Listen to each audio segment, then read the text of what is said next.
سامعین ناظرین، infection control society آپ کی صحت کے لیے، آپ کی آگاہی کے لیے مضامین آپ کی سماعت کے لیے پیش کرتی ہے۔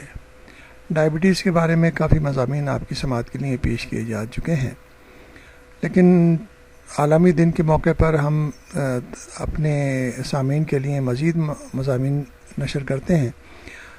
اس کے لیے آپ کا میزبان ڈاکٹر حسن نواب آپ کی خدمت میں حاضر ہے۔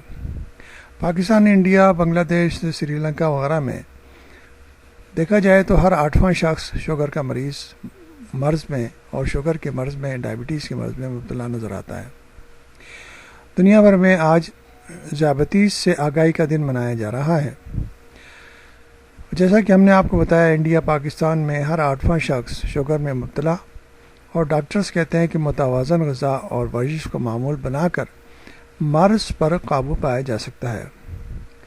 دنیا بھر میں آج ذیابیطس یعنی کہ ڈائبٹیز یعنی شوگر سے بچاؤ کے بارے میں شعور اجاگر کرنے کا دن منایا جا رہا ہے۔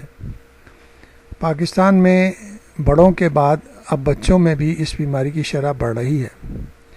نہ صرف پاکستان بلکہ انڈیا، بنگلہ دیش، سری لنکا بلکہ پوری دنیا میں ان بچوں میں جو موٹاپے کا شکار ہیں میں شوگر کی بیماری بڑھنے کی شرح میں اضافہ ہو رہا ہے، جو کہ ایک تکلیف دہ عمل ہے۔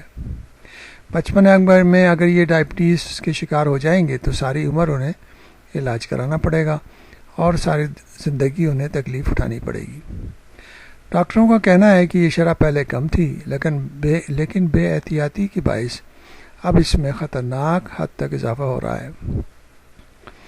تحقیق کے مطابق موٹاپے کی وجہ سے شوگر میں مبتلا ہونے والوں کی شرح 15% تک موجود ہے، یعنی کہ کچھ علاقوں میں کم ہے، کچھ میں زیادہ ہے، مگر بعض علاقوں میں 15% بھی ہے، یعنی کہ 100 افراد میں سے 15 افراد جو ہے نا ڈائبٹیز کے شکار ہیں۔ اس لیے انتہائی ضروری ہے کہ اس بیماری کے بارے میں معلومات حاصل کر کے اور اپنے آپ کو محفوظ رکھنے کی کوشش کی جائے، اپنی فیملی میں جو بچے ہیں ان کو محفوظ رکھنے کی کوشش کی جائے، سینئر افراد کو محفوظ رکھنے کی کوشش کی جائے، کیونکہ آج کل علاج بہت مہنگا ہے اور اس کے ساتھ جو ہے نا کمپلیکیشن اور مسائل بھی زیادہ ہو جاتے ہیں۔